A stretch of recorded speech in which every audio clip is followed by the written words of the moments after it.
छात्रों, सुप्रभातम। आप लोग नए साल में नई आशा, जोश, उमंग, उत्साह और अपने आप पर विश्वास के साथ आप लोग लग गए हैं। ये बड़ी खुशी की बात है। इतनी वैकेंसियाँ आई हुई हैं। आप सबको मैं पुनरावृत्ति कर दूँ कि आप 2026 में इतना मेहनत कर दीजिए कि साल 26 बीतते बीतते आप लोग जॉब में आ जाइए। और आप सबों के साथ मेरा जो विषय है इंग्लिश, संस्कृत और हिंदी, मैं तीनों भाषा पढ़ाने के लिए आप लोगों को पूरा तैयार हूँ। तो आइए, आज का विषय रहेगा हिंदी स्पेशल, और इसमें भी रहेगा समास। समास में बताया गया था कि समास के कितने भेद हैं, समास का परिचय, समास का पहचान, समास का कार्य। लेकिन आज मैं बताने जा रहा हूँ उसका पहला भेद है अव्यय भाव समास। तो आइए आज पढ़िए मन लगा करके, इसे कहते हैं अव्यय भाव समास। तो ये आपका समास है अव्यय भाव समास। नाम से ही आप जान लें कि लिखा हुआ है अव्ययी भाव। तो अव्यय का मतलब होता है वैसा शब्द जो लिंग के आधार पर, काल के आधार पर, वचन के आधार पर उसमें कोई बदलाव न आवे, उसी का नाम है अव्यय। अव्यय का मतलब है जो किसी भी हालत में, चाहे वह वर्तमान काल हो, भूतकाल हो, भविष्य काल हो, एक वचन हो, द्विवचन हो, बहुवचन हो, या स्त्रीलिंग हो, पुल्लिंग हो, आप कभी भी कहीं इसको रख दीजिए, वो बदलने वाला बिल्कुल नहीं है। इसी का नाम है अव्यय। अब आइए हम लोग समास पढ़ा जाए। इसका नाम पड़ा है अव्ययी भाव समास। इसकी पहचान है कि इसके प्रथम पक्ष में अव्यय का होना जरूरी है, और प्रथम पक्ष में फिर उपसर्ग भी होता है। दो में से होना जरूरी है। और इसके बगल में कि दूसरे पक्ष में होता है संज्ञा। दोनों मिलाकर के हम उदाहरण ले लें। अव्ययी भाव समास वह समास है जिस समास का पहला पद अव्यय होता है या उपसर्ग होता है। आपको सुना गई? किसे कहेंगे अव्ययी भाव समास? अव्ययी भाव समास वह समास है जिसका प्रथम पद अव्यय होता है या उपसर्ग होता है। बहुत बढ़िया है। जिसे हम समास कहते हैं। जिस समास का पहला पद या तो अव्यय हो या तो उपसर्ग हो, उसे हम कहेंगे अव्ययी भाव समास। और जो दूसरा पद होता है उसमें संभवतः संज्ञा होने की संभावना हमेशा। अब ये एग्जाम्पल है, ये उदाहरण के तौर पर ले लिया जाए। आप उदाहरण बोलेंगे, आप उदाहरण बोल भी सकते हैं अगर बोलना चाहे तो। अब ले लीजिए शब्द है यथा। यथा तो यथा शब्द है, यह बिल्कुल अव्यय है। अव्यय ये अव्यय है, ध्यान दीजिएगा। यहाँ हम डाल दिए शक्ति। शक्ति तो इसको हम लोग अब लिखेंगे यथाशक्ति। यथाशक्ति, यथाशक्ति, यथाशक्ति, यथाशक्ति।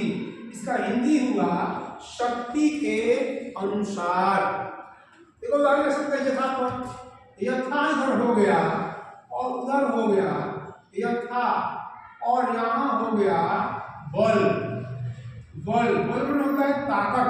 ये इधर संज्ञा है यथा बल, है ना? यथा बल, इसका मतलब कि जितना जिसमें बल है उसके अनुसार काम करेगा। जितनी शक्ति है उतना काम करेगा। तो आप याद कर लीजिए कि यथा शब्द है ये बिल्कुल अव्यय है, और ये जो है संज्ञा है। फिर उदाहरण हम देने जा रहे हैं। अब है प्रति। इधर हम लिख दिए प्रति, इधर लिख दिए हम दीन।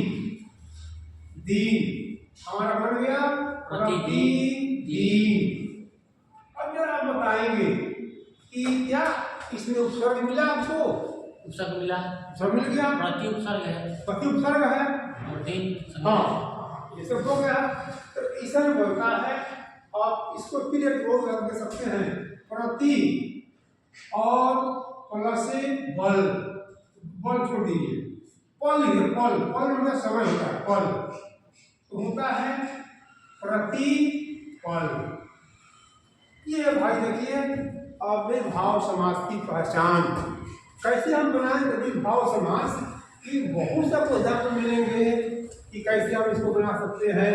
यथाशक्ति है, प्रतिदिन है, ये सब किसी का संज्ञा हो रहा है, इधर अव्यय हो रहा है और उपसर्ग हो रहा है, इसी का नाम है अव्ययभाव समास।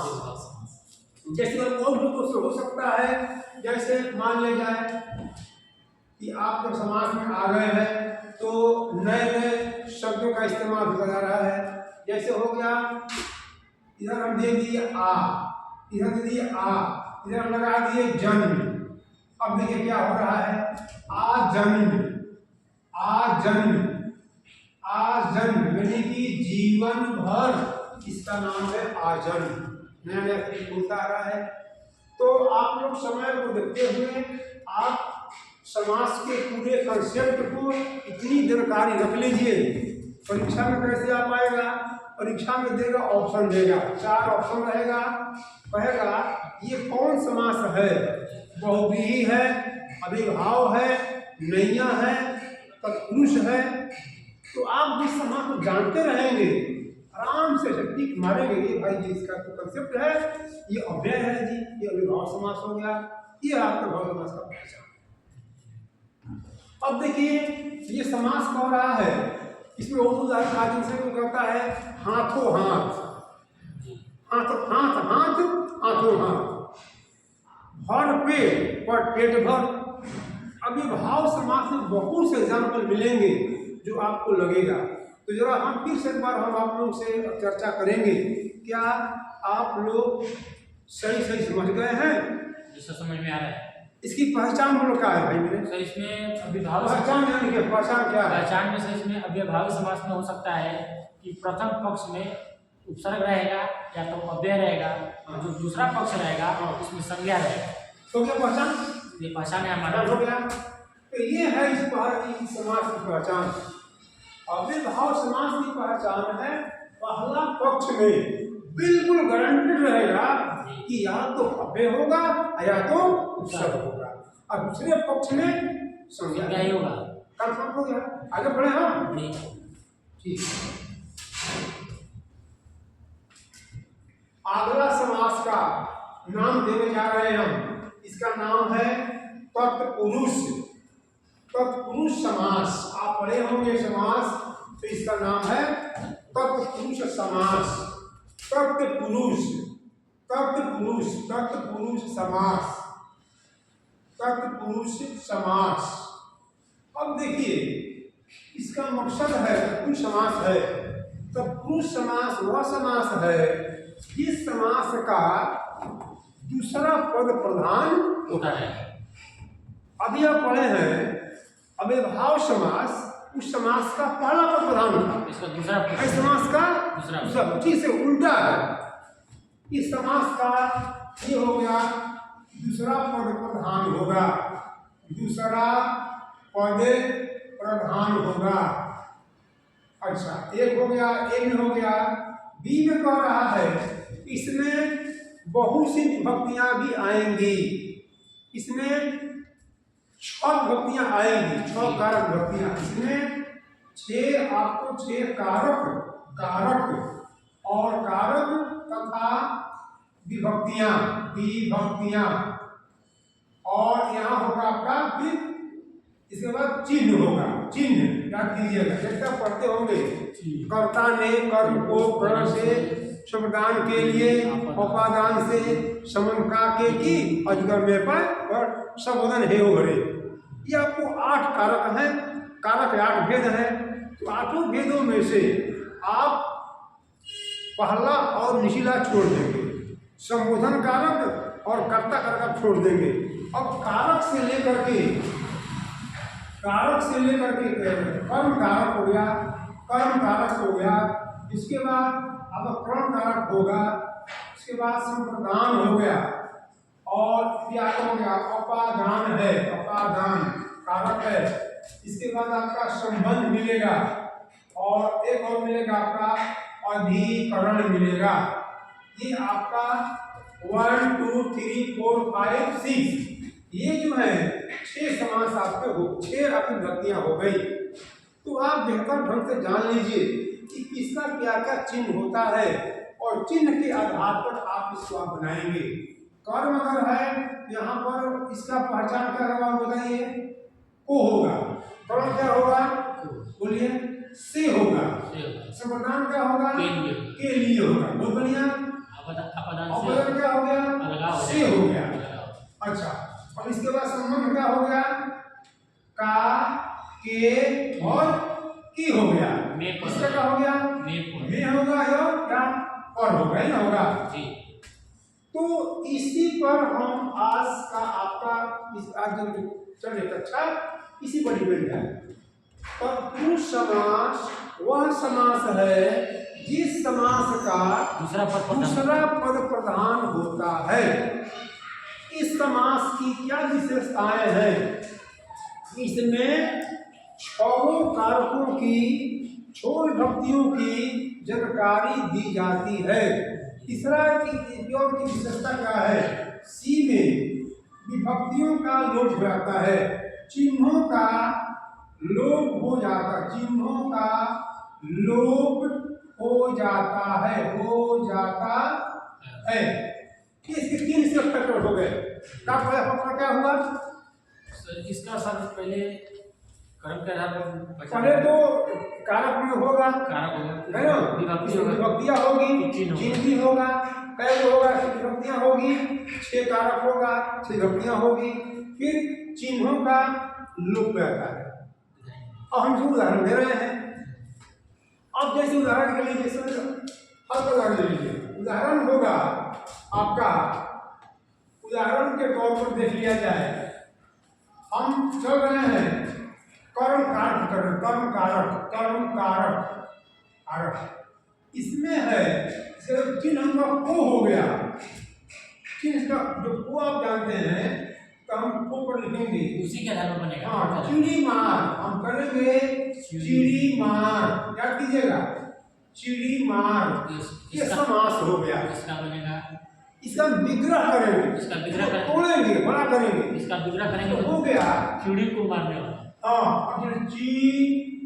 चिड़िया, चिड़िया को मारने वाला, चिड़िया को मारने वाला। देखिए इतना बन गया, बड़ा बन गया। वह व्यक्ति जो चिड़ियों को मारता है उसका नाम क्या होता है, चिड़ी मार। अब क्या करेंगे हम, यहाँ से आपका जो को है और है ने है वाला है, ये बिल्कुल यहाँ से लोप हो जाएगा।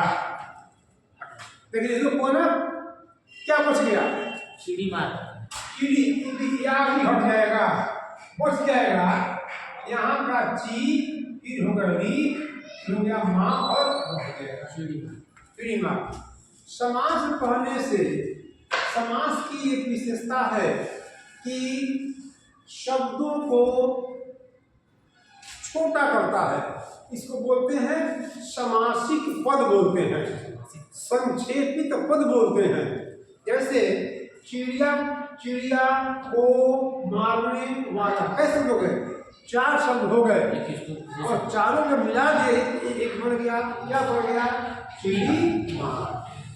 और उसका उदाहरण को ले लीजिए, अब जैसे हो गया चिड़िया, चिड़ी मार हम सीख गए। अब इसमें बहुत से उदाहरण आपको मिलेंगे कि आप देखकर रह जाएंगे कि क्या क्या इस विभक्ति इसमें होता है। चिड़िया को मारने वाला, अब होता है एक शब्द हम ला दिए, गगन चुंबी, गगन चुंबी। अब देखिए इसका उदाहरण हम देने जा रहे हैं, गगन चुंबी। इसे कैसे करेंगे हम लोग, गगन को चूमने वाला को हम गगन को चूमने वाला वाला चूमने वाला गगन को चूमने वाला है ना। अब हो जाएगा गगन चुंबी। तो अब बताइए इसमें गगन चुंबी क्या क्या आप लोग करेंगे। आप किसका किसका लोग करने जा रहे हैं। आप लोग करेंगे को, फिर करेंगे ने को, आप फिर करेंगे हम वाली को। बस हो गया, बस गया गगन। यहाँ हम लगा दिए, चुंबी सब लगा दिए और बन गया गगन चुंबी। समास कहता है कि हम एक, दो या दो से अधिक पदों का मेल करेंगे। तो एक ही समास में 3, 4, 5 पद हैं, शब्द हैं, तो शब्दों को हम एक में मिला देंगे, हमारा छोटा हो गया। समास का मकसद ही है दो या दो से अधिक पदों का या शब्दों का मेल। तो यहाँ पर 3 शब्दों का मेल हो गया। अब सारे को हम हटा दिए, एक शब्द गगन चुंबी। ये कौन सा कारक आप पढ़ रहे हैं अभी। कर्म कारक है। कर्म कारक में कर्म की पहचान होती है, उसका चिन्ह होता है को। तो को के आधार पर आपको एक उदाहरण, 2 उदाहरण दिया गया। बाकी उदाहरण अपने से घर पर भी आप पढ़ सकते हैं। समझ गए बात को आप पढ़ें, ठीक है। ये आपका हो गया कर्म कारक के उदाहरण पर चिन्ह। अब हम लोग आगे पढ़ेंगे तो पुरुष समास के 6 भेद हैं। कौन कौन से हैं। तो पहला है कर्म कारक, दूसरा है कर्म कारक, तीसरा है संप्रदान कारक, चौथा है संबंध, पांचवा है चौथा आपको अपदान मिलेगा, संबंध मिलेगा, 6 मिलेगा।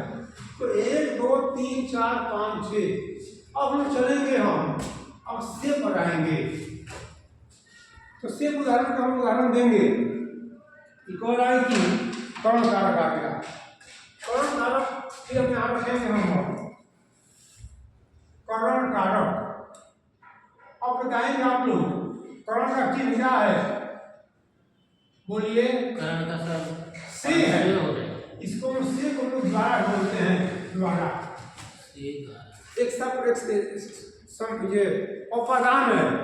अपादान का मतलब होता है जैसे अलग अलग, ऐसे ऊपर हमारा है, ऐसे है, अलग हो गया, इसको बोलते होगा, ये अपादान हो गया। जैसे वह गोला से गिर रहा है, आसमान से पत्ते गिर रहे हैं, पेड़ से पत्ते गिर रहे हैं, जो अलग हो गया, जुदाई हो गया, उसका नाम क्या है। अपादान है।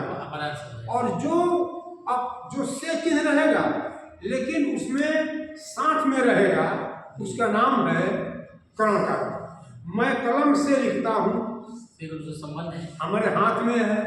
मैं धनुष से मारता हूँ, हमारे हाथ में है।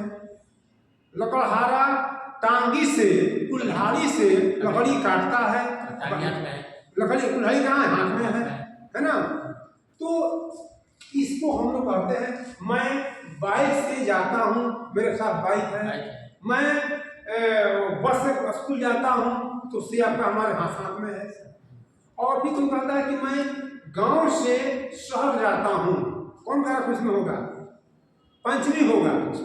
गांव से आए थे, आपका गांव अलग हो गया, चलिए भाई ठीक है। अब मेरे और इसको उदाहरण क्या दे सकते हैं आप लोग।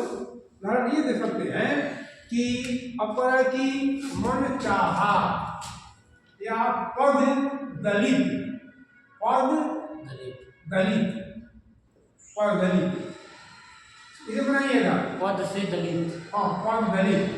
पद च्युत, बोलिए, 2 दिया हुआ है। पद से च्युत, हाँ, पद से च्युत, पद से दलित, पद दलित, पद से दलित, इसका नाम हो गया पद दलित। इसलिए हो गया पद च्युत, पद से च्युत। एक हर किसी का अर्थ अपना अलग अलग है।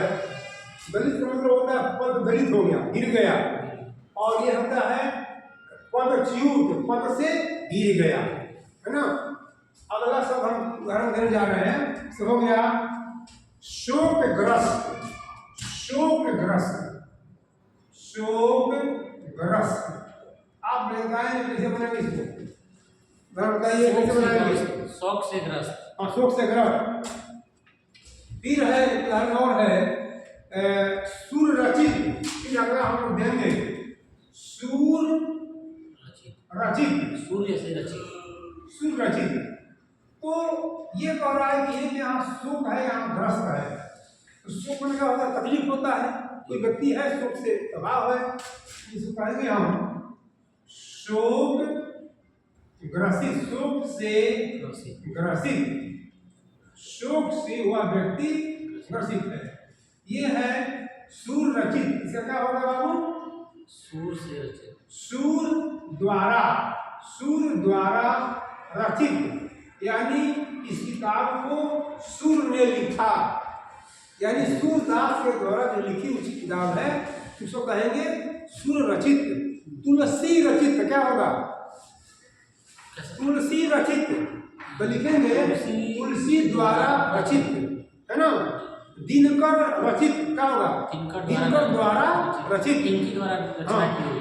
फिर कहता है जैसे उदाहरण दिया मदान, मदान द्वारा हाँ, रचित। मदान शब्द कहता है मदान। मदान मतलब होता है मद से अंधा, मद से अंधा। वो इतना नशा कर लिया है, अंधा हो गया, उसका नाम है मदान। अब आप बताएंगे मेरे प्यारे, इसमें क्या हो गया? से हट गया, यहाँ जो द्वारा था द्वारा हट गया, यहाँ भी से हट गया, यहाँ भी से हट गया, तो बन गया पददलित, पदच्युत, शोकग्रस्त, सुरचित और मदान। ये कौन समास कहेंगे हम लोग? तब उस समास का इस दूसरा भेद है, यानी तृतीया ये विभक्ति है कर्म कारक से। समझ बात आ गई? आगे बढ़ जाए, ठीक है। अब आगे बढ़िए। अब बारी है हम लोग का दूसरा है। अब कहने का मकसद ये है कि हर एक कारक की विभक्ति के अनुसार आपको समझना पड़ेगा। ऐसा नहीं कि हमको ये नहीं आता है, नहीं समझते, बिल्कुल समझिएगा, बिल्कुल समझिएगा, सब हल्का हो जाएगा। अब ये है आपका कौन कारक है जी? संबंध, ये संप्रदान कारक है। ये हो गया संप्रदान, संप्रदान। इसका चिन्ह क्या होगा? बोलेंगे आप लोग? के लिए, है ना। और हम उदाहरण देंगे। उदाहरण क्या देना है? उदाहरण कह रहा है, उदाहरण के लोग प्रस्तुत करेंगे। कोई कहता है देशभक्ति, कहता है देशभक्ति, देश के लिए भक्ति। हाँ जी, अब बोलिए, उसे तोड़िएगा, कैसे दूसरा होगा? देश के लिए भक्ति। हाँ, देश के लिए भक्ति, देश के लिए भक्ति। तो ये हो गया आपका चतुर्थी हो गया। तो यहाँ पर आप किसका लोप करेंगे? इसलिए भक्ति का लोप होता है ना, इसे कैसे लोप करेंगे? के लिए जो है लोप हो जाएगा। ये देखिए जो है ना, के लिए लोप हो जाएगा, ये बिल्कुल इसका आया। दोनों में अगर जोड़े क्या बनेगा? देश भक्ति। अब उदाहरण दे रहे हैं। अगला हमारा उदाहरण रहेगा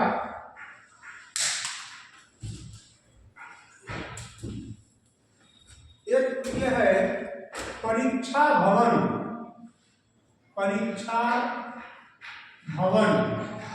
अब बोलिए परीक्षा भवन, परीक्षा के लिए। हाँ, परीक्षा के लिए भवन, परीक्षा के लिए भवन, परीक्षा के लिए भवन। बात में आ रही है? हम उदाहरण जरा पर बनाइएगा। फिर दे रहे हैं यज्ञशाला, यज्ञशाला, यज्ञ के लिए, यज्ञशाला, यज्ञ के लिए शाला। हाँ। फिर है गौशाला, गौशाला, गौ के लिए शाला। हाँ, गौशाला। इसी से किसका बनाइएगा? यज्ञ के लिए शाला। हाँ, वैसी शाला में होता है घर, शाला में होता है घर, जगह, घर, घर। यज्ञ के लिए शाला, इसका यज्ञ के लिए घर हो सकता है, चला के जाएगा। लिए शाला।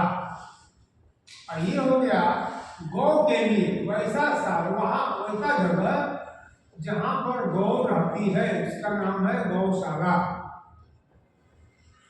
सुना रही है? तो अब इसमें लोग कहाँ होगा? लोग सबके लिए। हाँ, ये इसमें लिखी हो गया, हाँ सबके लिए लोग हो गया। यहाँ पर पूजा का पुरुषों लोग ये हो गया हमारा कौन हो गया समास?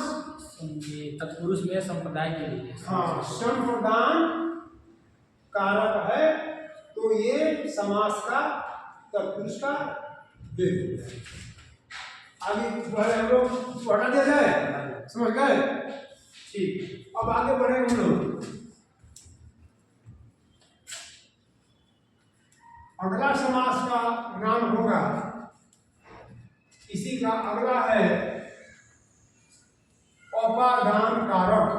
अपादान कारक तत्पुरुष समास का भेद है अपादान कारक।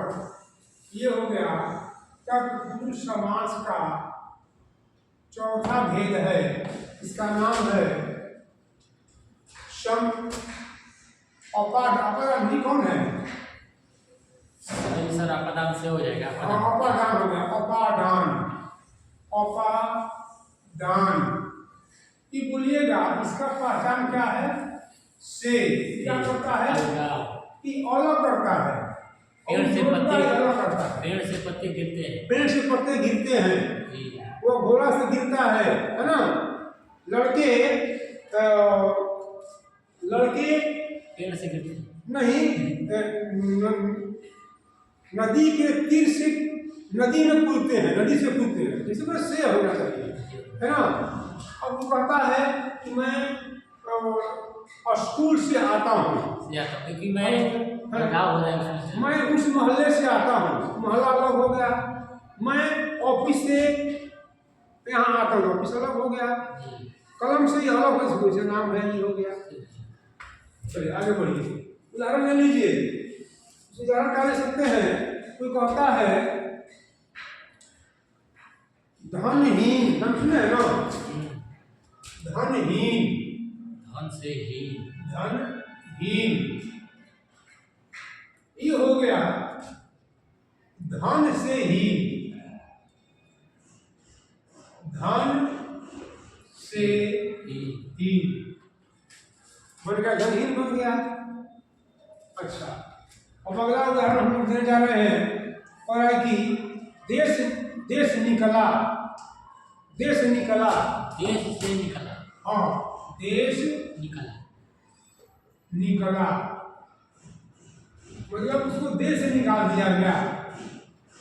देश देश से निकाला हुआ, भगाया हुआ, निकाला हुआ, इसका नाम है देश निकला। धनहीन, है ना? अब आगे हम देख सकते हैं, है ना? तो अब कह रहा कि ऋण मुक्त लिख सकते हैं। ऋण मुक्त, ऋण मुक्त मतलब क्या होता है? ऋण में क्या होता है? कर्जा, कर्जा, कर्जा से मुक्त। हाँ, ऋण से मुक्त। ऋण से मुक्त जब बैंक किसी को देता है लोन देता है, तो जो जमा कर देता है उसका नाम मिलता है कि ऋण मुक्त। ऋण से मुक्त हो गया। ऋण आ रहा है आपका, लेकिन ऋण से आ रहा है, इस सब का जो है ये खत्म हो जाएगा। ये है आपका उपादान कारक और संबंध। आगे हम पढ़ेंगे, संबंध कारक पढ़ेंगे। अगला हमारा की होगा अब संबंध कारक। संबंध कारक होगा। और देखिए संबंध कारक के बारे में आप क्या पढ़िएगा। ये हो गया संबंध कारक। संबंध कारक परीक्षा में सवाल आ सकता है कि चिन्ह लगाइए, यह तृतीया है कि पंचमी है। दोनों में आपको हमेशा आधा आता है, पूछता रहता है। संबंध कारक की पहचान क्या है बताइएगा आप लोग। का, की, के और की। की, तीन चीज है। और उदाहरण को दे दीजिए, आप उदाहरण दे सकते हैं। जैसे कृषक पुत्र, तो कहता है कृषक का पुत्र। हाँ, कृषक, कृषक पुत्र, कृषक पुत्र। अब बोलिए कैसे विग्रह कीजिएगा? कृषक का पुत्र। हाँ, विग्रह कीजिएगा। कृषक, कृषक का पुत्र। कोई कहता है गंगा जल, गंगा जल, गंगा, ये कौन समास है? तो समास का पुरुष हो गया।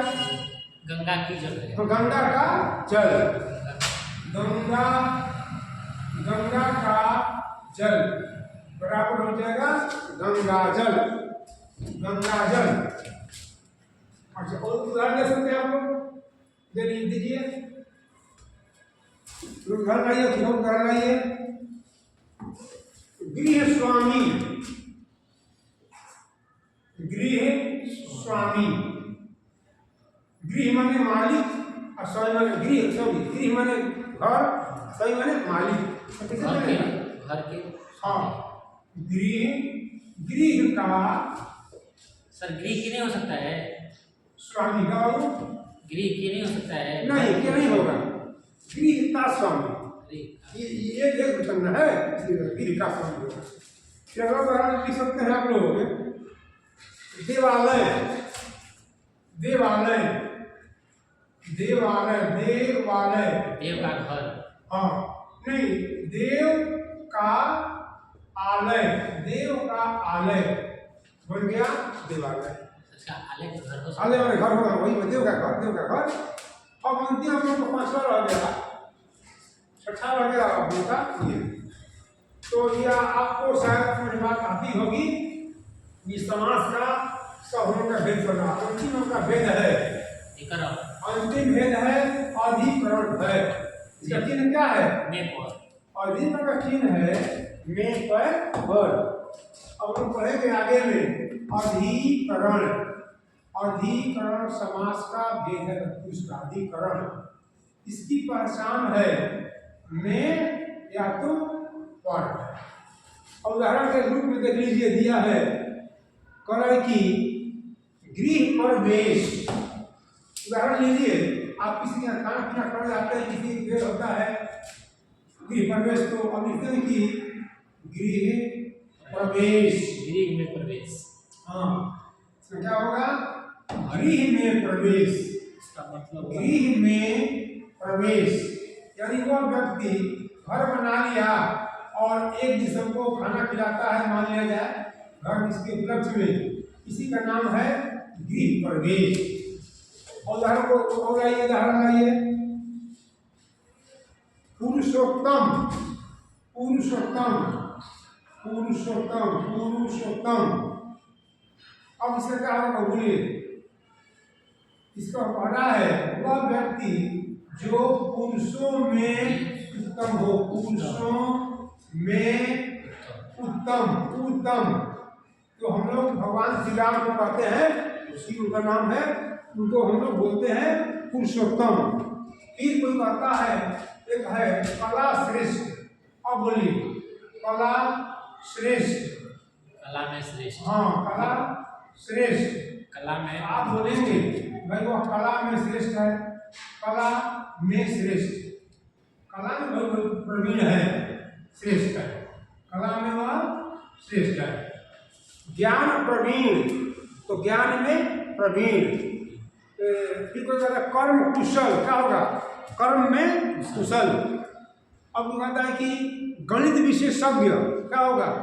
गणित में विशेषज्ञता हासिल किया हुआ है।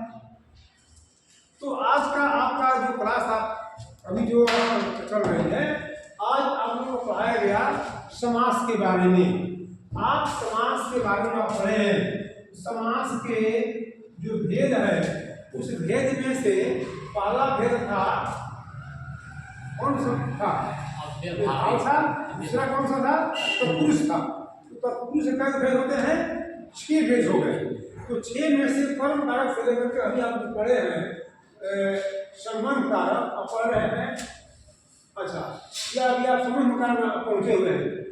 और फिर अब यहाँ तक पहुँच गए हैं अधिकरण में। ठीक कह रहा है कि गृह में प्रवेश, कला में से, इसके बाद कला हो गया, पुरुषों में उत्तम, कर्म कुशल, कर्म में कुशल, है ना। तो ये कहने का मेरा मकसद है कि सभी चीज के आधार पर आपको चलता रहता है। तो ये क्लास को ड्रॉप किया जाए। फिर से कैसे क्वेश्चन आएगा, क्वेश्चन आएगा कह देगा कि पदच्युत कौन समास है, तत्पुरुष समास। तत्पुरुष समास। ठीक, लिख देगा कि अविभाव समास है या कर्मधारय है या नैय है। ठीक है भाई, कौन सा समास है, तो तत्पुरुष समास। पदच्युत है तो पद से घिरा हुआ है, तो तृतीया समास है कि पंचमी है, कौन है, जो पदच्युत है वह पंचमी समास है, वहाँ अलग हो रहा है। तो यही सब है। तो ठीक है, तो आज की क्लास यहीं पर हम लोग विराम दे रहे हैं। फिर अगले क्लास में हम लोग जुड़ेंगे। जय हिंद, जय भारत।